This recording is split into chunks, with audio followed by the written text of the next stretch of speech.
안녕하십니까. 신인근의 국방TV 데일리 디펜스입니다. 정말 우려스럽습니다. 걱정하던 일이 드디어 터지고 있습니다. 자, 드디어 한미동맹 파기 본색 드러내다 라는 제목으로 아이템 만들어 봤습니다. 자, 이 문재인 정권 집권하고부터 많은 안보 전문가들이 문재인 정권이 이렇게 나가다는 결국 주한미군 철수 이런 것들을 지금 야기시키는 게 아니냐. 또 북한이 원하는 것이 주한미군 철수가 아니냐라는 그런 의혹들을 계속 제기를 해왔었고, 이런 식으로 가다가는 정말로 주한미군 철수할 수 있다, 이런 주장도 사실은 했는데, 그런 주장을 할 때마다 많은 사람들이 그거 꼴통 아니냐, 무슨 저런 말을 하냐, 지금 이 시대에 무슨 말도 안 되는 소리냐, 이런 이야기들을 하는 분들이 많았죠. 저마저도 상상도 못하는 일이 지금 벌어지고 있습니다. 대통령이 나서서, 그리고 집권 여당이 나서서, 그리고 정부 부처가 나서서 지금 한미동맹을 거의 잘라내는 그런 일들을 지금 하고 있는 이 상황입니다. 이거 이랬어야 되겠습니까? 자, 사상 초유의 미국 대사 초치 사건입니다. 자기네들은 아니라고 이야기를 하지만 대담을 했다라고 하죠. 자, 조세영 외교부 제1차관인데 이 사람이에요. 이 사람이 해리 해리스 주한미 대사를 불러서 이야기를 했다라는 거예요. 지소미아 관련해서. 자, 미 정부가 한국의 한일 지소미아 종료 결정에 공개적으로 실망과 우려를 표시하는 메시지를 공개적으로 반복 발신하는 것은 양국 관계에 도움이 되지 않으니 자제하라, 이렇게 이야기했다라는 거예요. 이 제1차관이. 자, 미 국무부 관계자가 독도 방어 훈련에 대해 별 도움이 안 된다, 상황을 악화시킨다라는 우려를 전했는데, 이 훈련은 우리 영토 수호 목적에서 한 것이니 미국 측이 그런 표현을 하는 것은 양국 관계에 전혀 도움이 되지 않는다, 이렇게 이야기했다라는 거예요. 자, 그러니까 내정 간섭하지 마라, 이런 이야기 아니겠습니까? 자, 이 이야기가 이것은 지금 언론 보도에 쫙 나온 내용인데, 외교부 공식 보도자료는 이런 내용 전혀 없고, 해리 해리스 대사와 환담을 했다, 협의를 했다, 이런 내용이 지금 쭉 나오고 있어요. 지금 이제 보도자료 지금 올려드리고 있는데, 이런 식으로 지금 보시는 바와 같이 아주 자기네들이 무슨 말을 했는가, 이런 것들은 완전히 왜곡시켜서 미국의 입장은 하나도 담지 않고 오직 자기네들이 하고 싶은 말만 다 담았어요. 그래도 정말 다행스러운 것이 대한민국 언론이 아직 완전히 죽지는 않은 것 같습니다. 그래서 아마도 백브리핑에서 나온 이야기 같아요. 그 백브리핑이 뭐냐, 보도자료가 이렇게 나왔으면 그것을 가지고 외교부에 출입하는 기자들이 대변인에게 묻습니다. 자, 뭐 때문에 이런 이야기를 했냐, 이거 말고 다른 이야기는 안 했냐, 독도 수호훈련, 동해 영토 수호훈련에 대해서는 이야기 안 했냐, 지소미아에 대해서 어떻게 이야기했냐, 이런 걸 꼬치꼬치 캐 묻습니다. 그때 대변인이 말을 한 것이 이렇게 오히려 외교부가 실어달라고 한 보도자료는 거의 언론에 나오지 않고 이 이야기들이 지금 언론을 쫙 장식했죠. 자, 그러나 이것이 얼마나 지금 어이없는 일인가 하면은, 지금 이 외교부 차관이 지금 미 대사를 불렀어요. 이게 지금 격식에 맞느냐, 이거 한번 보겠습니다. 물론 이들을 지지하는 아주 정신 나간 뭐가 깨져도 어떻게 한다는 그런 사람들은, 야, 우리가 강대국이 됐어, 우리가 미국의 장관급 대사를 불러가지고 우리 차관이 혼내주니까 우린 정말 강대국이 된 거야, 이렇게 완전히 황당한 소리를 할 수 있지만, 국제관계는 그런 게 아니죠. 자, 조 차관이 초치한 해리스 대사는 누구냐? 물론 외교부는 초치 안 했다라고 계속 주장을 합니다만은, 많은 전문가와 언론들은 실제적인 초치다, 이렇게 평가를 하죠. 자, 초치는 국가 간의 관계가 악화되었을 때 일국의 정부가 자국 주재 상대국 대사를 정부로 불러들여서 공식적으로 항의하는 행위를 지칭합니다. 그러니까 거의 마지막 단계입니다. 마지막으로 어떤 전쟁은 할 수가 없으니까 마지막으로 너 이러면 진짜 가만두지 않는다, 앞으로 이러지 마라 라고 할 때 초치라고 쓰죠. 그런데 우리 대한민국 외교부가 2000년대 들어와서, 또는 그 이전에도 사실은 제가 이 외교 파트에 대단히 전문적이진 않지만, 제가 알기로는 여하튼 2000년대 이후 들어와서 근 20년 동안 한 번도 주한미 대사를 초치한 적이 없습니다. 솔직히 어떻게 미국 대사를 초치합니까? 그리고 또 그 이전에도 아마도 초치한 적이 없을 겁니다. 자, 외교부하고 주한미 대사관하고는 세종로 그 도로 하나를 사이에 두고 마주보고 있습니다. 즉 세종대왕 동상을 사이에 두고 그 서쪽에 있는 건물이 외교부가 있고요. 그리고 동쪽에 주한미 대사관이 있습니다. 예를 들어서 만약에 우리 그 조차관이 길을 건너가서 미 대사관에 미리 통보하고 나 지금 갈 테니까 차 한잔 합시다 라고 하고 간 거 하고 야, 나 너 불렀으니까 빨리 길 건너와 라고 하는 것은 굉장히 달라요. 왜 다르냐? 다른 사람이 아니고 해리 해리스 대사이기 때문에 그렇습니다. 이 해리 해리스 대사는 장관급입니다. 자, 미국은요, 유엔 안보리 상임이사국 5개 나라죠. 자기 포함해서 5개 나라니까 나머지 4개 나라죠. 그리고 파이브 아이스. 그러니까 미국하고 완전히 모든 것을 핵심적으로 공유하는 나라가 파이브 아이스 아닙니까?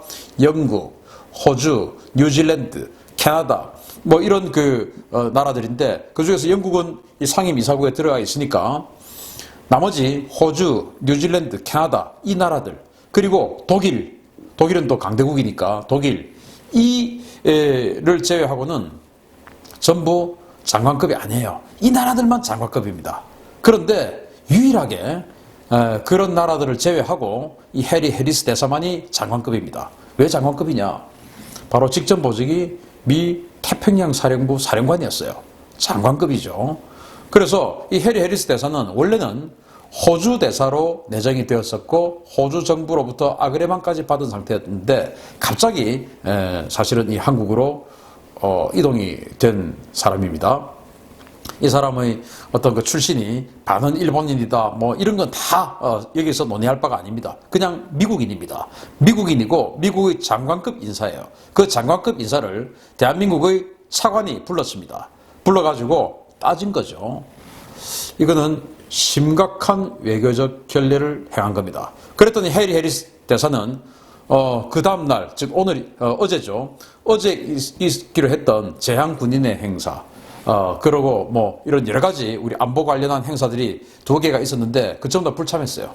기분 나쁘다는 표현을 하는 것이죠. 어디 감히 차관 따위가 나를 불러 내가 누군데 태평양 사령부 사령관 했던 장관급 대사인데 어디 차관이 지금 나를 불러 강경화가 부르는 것도 아니고 차관이 불러? 이거는 미국에 대한 심각한 도전이야 라고 생각하는 것이죠. 자, 뭐 그렇거나 말거나 또 머리 깨진 이상한 사람들은 야, 우리는 정말 장관급 인사를 불러서 우리 차관이 이렇게 혼내주니까 우리 정말 대단해. 우리는 갑자기 강대국이 된 것 같아. 중국이 우리에게 막 러브콜 보내고 우리는 미국 장관급을 혼내고 차관이 이러니까 우리는 정말 짱된 것 같아. 이렇게 지금 자뻑하고 있을 수 있습니다. 이게 거의 절벽 끝에서 발가락 하나만 걸치고 지금 절벽으로 떨어지기 일보 직전인 것들 모르고 그렇게 환호하고 있겠죠. 여러분들 설마 그렇겠냐? 라고 생각하실 수 있죠. 지금 말이죠. 민주당을 지지하는 많은 사람들이 이 조국 후보자에 대해서 뭐 그럴 수도 있지 않느냐. 권력자가 그 정도는 하는 거 아니냐. 이런 이야기들을 하고 있는 겁니다. 이거 실제입니다. 그리고 진보 성향의 인터넷 커뮤니티 들어가 보면요. 댓글들 보면 정말 우리가 상상하는 그런 댓글들하고 너무나 달라요. 야, 조국이 정말 훌륭하긴 훌륭한가 보나. 야권에서 이 자한당 놈들이 이렇게 때리는 거 보면 조국은 정말 돼야 되겠구나. 이런 이야기들을 하고 있는 게 현재 상황입니다. 그게 그러니까 우리하고는 너무나 다른 정서가 펼쳐지고 있는 하나의 공간이 또 있다는 거. 그 공간이 생각보다 너무 크다는 겁니다. 자, 그렇기 때문에 그 사람들의 마음을 얻기 위해서 이 정부가 이런 짓을 하는 것이죠. 자, 사상 초유의 대사 초치 이후에도 미국은 그러면은 자, 한국에 대해서 이제 지소미아 관련해서 우려 표명하지 마라. 이렇게 지금 우리 외교부 1차관이 건방지게 지금 이야기했죠. 그러면은 알겠습니다. 그렇게 하겠습니다. 이렇게 하고 안 했겠습니까? 천만의 말씀이죠. 더 세게 나오고 있죠. 자, 29일날 미 국무부 대변인실은 이렇게 이야기합니다. 문재인 정권이 미국은 지금 초질관이 지금 이제 지난주부터 정했습니다. 문재인 정권과 대한민국을 분리시키고 있어요. 그전에는 코리안 가브먼트라고 했습니다. 한국 정부라고 이야기했습니다. 이제는 문재인 정권이라고 이야기합니다. 문재인 정권이 지소미아를 연장하지 않는 데 대해 우리의 강력한 우려와 실망을 표명한다 라고 미 국무부가 이야기를 했고요. 또 문재인 정권의 지소미아 종료 결정은 미국과 우리 동맹의 안보 이익에 부정적 영향을 줄 것이고 동북아시아에서 우리가 직면한 심각한 안보적 도전에 대한 문 정권의 심각한 오해를 반영한다는 점을 문재인 정권에 거듭 표명한다 라고 또 당일날 국무부 브리핑에서 또 이야기를 합니다. 그리고 합참의장은 또 이렇게 이야기합니다. 한일 지소미아는 공동의 이익에 관한 문제다. 국방장관과 마찬가지로 이번 결정, 즉 지소미아 종료에 대해 실망하고 있으며 미국은 계속해서 이 사태를 긍정적 방향으로 되돌릴 수 있도록 노력할 것이다 라고 조셉 덤포드 미 합참의장은 이야기를 했고요. 또 지소미아 종료 결정이 한일 관계는 물론 다른 우방과 동맹 관계들의 안보 이익에 부정적인 효과를 가져올 것이라는 점을 문재인 정권에게 반복적으로 명확하게 표명해왔다 라고 랜달 슈라이머 미국 국방부 인도태평양 차관보는 이야기를 했습니다. 자, 국방부, 국무부 할 것 없이 계속 지금 한국 정부를 때리죠. 자, 이런 상황에서 우리는 미국은 우리를 꼭 필요할 거야. 그런 게 아니죠. 트럼프 대통령이 한국과 하는 지금 돈도 별로 들지 않는 그냥 방 안에서 벙커에서 컴퓨터 시뮬레이션 돌린 그 훈련, 워게임이라고 하죠. 그 훈련을 가지고 돈 낭비다 라고 이야기를 했는데 일본하고는 지금 오리엔트 쉴드 훈련이라는 걸 하는데 사상 최대 훈련하고 있습니다. 그리고 한국에서 키 리졸브 훈련을 그 전시 증원 훈련, 즉 RSOI 훈련을 했는데 그 한국이 지금 안 하니까 미국은 훈련 안 하면 놉니까? 노는 군대 절대로 아닙니다. 반드시 훈련합니다. 그래서 동북아시아에서 전쟁이 발생했을 때 그 전쟁은 러시아든 중국이든 북한이든 어쨌든 전쟁이 발생했을 때 본토에 있는 미군 전력들이 신속하게 동북아시아로 전개할 수 있는 훈련을 한국이 안 하니까 이제 일본하고 지금 현재 하고 있습니다. 일본하고 오리엔트 쉴드 훈련을 통해서 안 하던 일본하고는 안 했던 RSOI 즉 전시 증원 훈련을 지금 하고 있습니다. 이게 뭐 때문이냐? 한국이 안 하니까 이제 군사동맹의 축이 동아시아에서 한국에서 일본으로 옮겨간 겁니다. 이런 어이없는 실책을 계속 저지르고 있고 미국의 거기다 대해서 미국의 감정을 계속 자극해서 도저히 지쳐서 이제는 더러워서 내 이 자식들하고 못 있겠다 라고 하는 말이 그냥 나오도록 이렇게 유도하고 있는 게 아니냐라고 생각이 될 정도입니다. 자, 거듭된 미국이 우리의 이제 동맹 파기 본색을 드러내는 청와대입니다. 자, 이렇게 이야기합니다. 정말 충격적인 내용인데요. 어제 청와대 핵심 관계자라고 하는 것은 대변인은 아닙니다. 대변인보다 더 상위에 있는 직급을 핵심 관계자라고 그럽니다. 수석 또는 아마 청와대 안보실 그 차장, 1차장, 2차장 이런 사람 좀 되겠죠. 자, 미국은 미국의 입장에서 자국의 시선으로 사안을 바라볼 것이고 한국도 마찬가지다. 각 나라는 자국의 이익 앞에 최선을 다한다. 맞습니다. 그래야 되죠. 지소미아 결정 당시 국익을 외교정책의 최우선 기준으로 삼았던 정부의 원칙을 적용했고 국익 우선 원칙은 미국과의 관계에서도 예외일 수 없다. 아무리 동맹관계여도 대한민국의 이익 앞에 그 어떤 것도 우선할 수 없다라고 이야기했습니다. 자, 말은 맞습니다. 맞는데 자, 대한민국의 이익이 지소미아를 폐기하는 것이 한미동맹을 흐트리는 것하고 지소미아를 폐기하는 것하고 이 등식이 어느 게 더 가치가 큽니까? 지소미아를 폐기함으로써 대한민국이 어떤 이익을 지금 지키고 있습니까? 무슨 이익을 지키고 있습니까? 이 이야기는 없어요. 이런 인간이 다 있습니까? 지소미아를 폐기하면서 얻는 가치 그리고 미국과의 동맹을 훼손하면서 잃는 가치 이것을 보여주고 그럼에도 불구하고 이게 더 높은 거 아니냐? 이 이야기를 해야죠. 그러나 지소미아 즉 한일 군사정보보호협정을 폐기함으로 인해서 우리 얻는 가치가 뭡니까? 얻은 게 있습니까?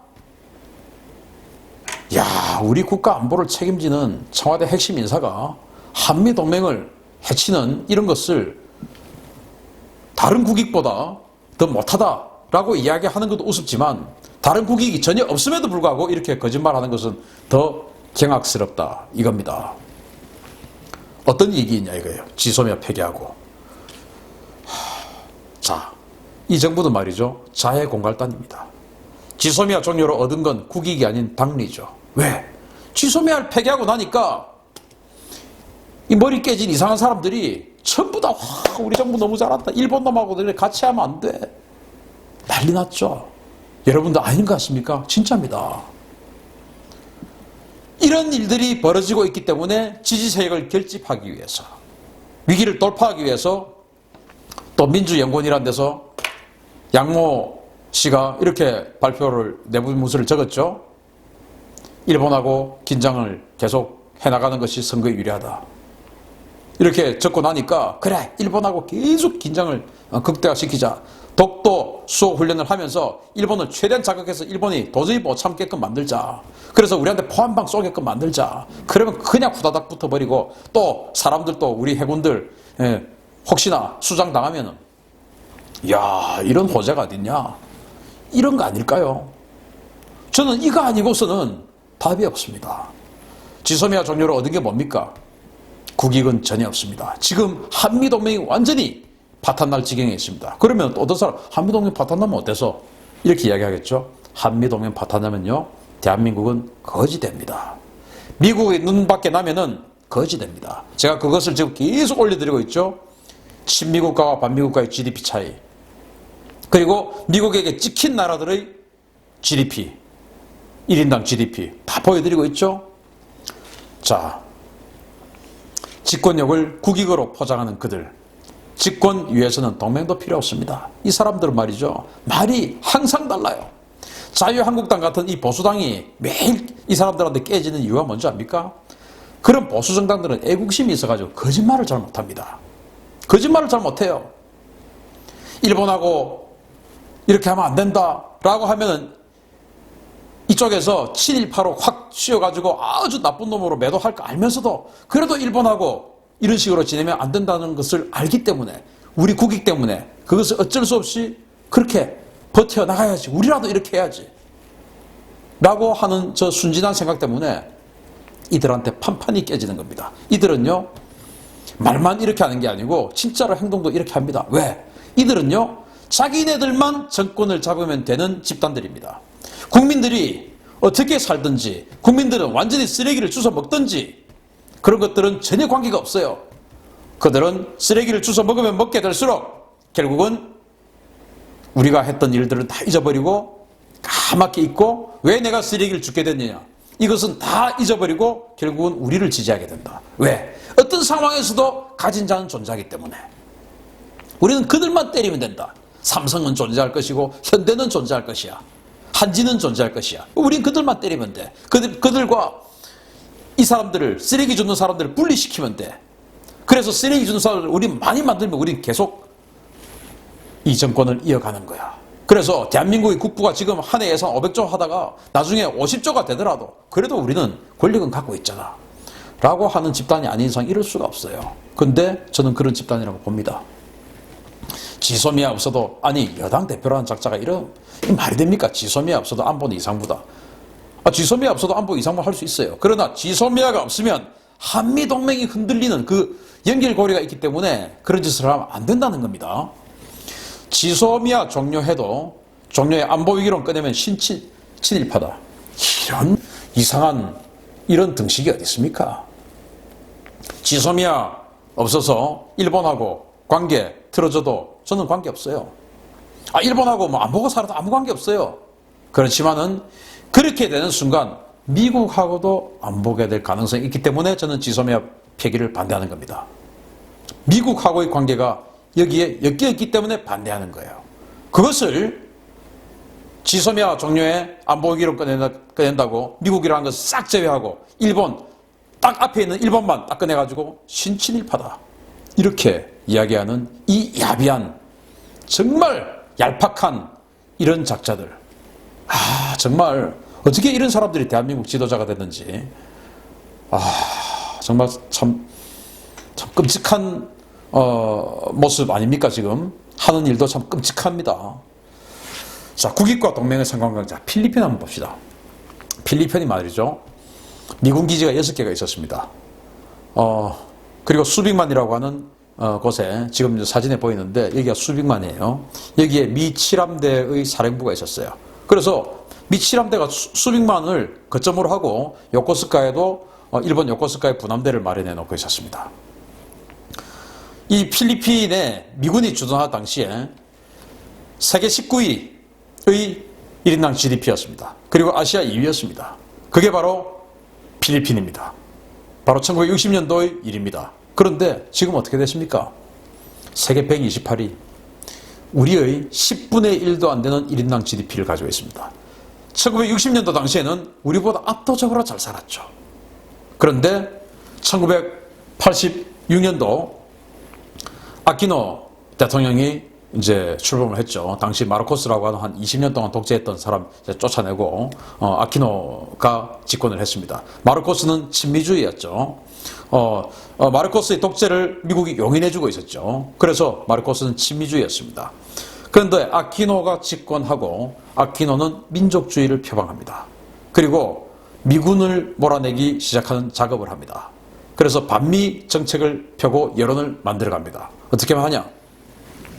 미군 기지로 인해서 핵 공격의 표적이 된다. 아니 1980년대 후반이 어떤 시대입니까? 소련은 이제 완전히 몰락하고 냉전의 승기를 미국이 완전히 잡아가던 그런 시기였습니다. 1986년도에 아키노가 집권을 했으면 87년도에 INF, 소련의 공산당 서기장인 고르바초프와 미국의 레이건 대통령이 INF 체결하고 소련은 개혁개방, 페레스트로이카를 추진하고 그리고 곧이어서 베를린 장벽이 무너지고 소련이 무너지고 하는 그런 시대가 쫙 펼쳐지는 그런 격동의 시기였습니다. 냉전이 무너진 시기였어요. 그런데 우리가 미군 기지가 여기 있으면 우리는 핵 공격의 표적이 된다라고 주장을 합니다. 그리고 미군이 여기 있으니까 범죄가 너무 많다 이렇게 또 이야기합니다. 그리고 우리 자주국방 해야지 언제까지 미국에게 안보를 의지할 것이냐 이렇게 이야기합니다. 듣기는 너무 좋아요. 자, 이 이야기 말이죠. 여러분들 어디서 똑같이 들어본 적 없습니까? 대출이 지금 현재 평택 캠프 한프리 기지 이전할 때 그때 왔던 대출에 왔던 그 좌익 시위 전문 운동 시위자들이 했던 이야기입니다. 그리고 2000년대 초반에 지금까지 제주 해군기지에 입구에 들어 누워있는 그 좌익 운동자들이 했던 이야기 똑같습니다. 중국이 핵공격한다. 그리고 제주도에 이 평화의 섬 제주도에 미군이 들어오면 사창가게 생긴다. 이런 이야기를 했었어요. 그리고 우리 자주국방 해야지. 이런 이야기 했었습니다. 똑같습니다. 그래가지고 1991년 12월 30일 날 의회에서 표결을 해서 필리핀 내에 있는 6개 미군기지 모두를 환수하기로 결정합니다. 그렇게 해서 미군이 떠났습니다. 그리고 실함대는 일본 요코스카로 옮겼죠. 그리고 나서 무슨 일이 발생했는지 아십니까? 필리핀에 있던 외국 자원 60%가 빠져나갑니다. 왜? 필리핀의 안보 리스크가 확 내려갔죠. 자, 자주국방 하자던 필리핀 어떻게 됐습니까? 우리나라의 군함, 우리가 35년 동안 쓰고 이제는 더 이상 못 써서 우리는 쓸 필요가 없어서 너무 노후돼서 있는 그런 군함, 대군함을 받아가고는 좋아합니다. 이런 나라가 됐어요. 자주국방이 어디 있습니까? 이런 나라가 된 게 필리핀입니다. 우리 이 필리핀 본받고 싶습니까? 자, 권력을 위해서라면 무슨 짓이든 하는 집단입니다. 우리 국민 심판해야 됩니다. 8.15 광복절 축사에 이런 이야기를 했죠. 아무도 흔들 수 없는 나라가 되겠다. 아무도 흔들 수 없는 나라가 되려면 세계에서 가장 강한 미국하고 손을 꽉 잡아야 되죠. 그런데 이 말 앞에는 괄호 치고 괄호 닫고 우리의 장기 집권 음모를 아무도 흔들 수 없는 나라를 만들겠다. 이거 아니겠습니까? 자기네들이 권력을 위해서라면 대한민국 생존의 근간이고 경제발전의 근간인 한미동맹마저도 파탄시키는 것을 서슴지 않는 이 집단을 우리는 심판해야 됩니다. 내년 4월 반드시 잊지 말아야 됩니다. 마치겠습니다. 감사합니다.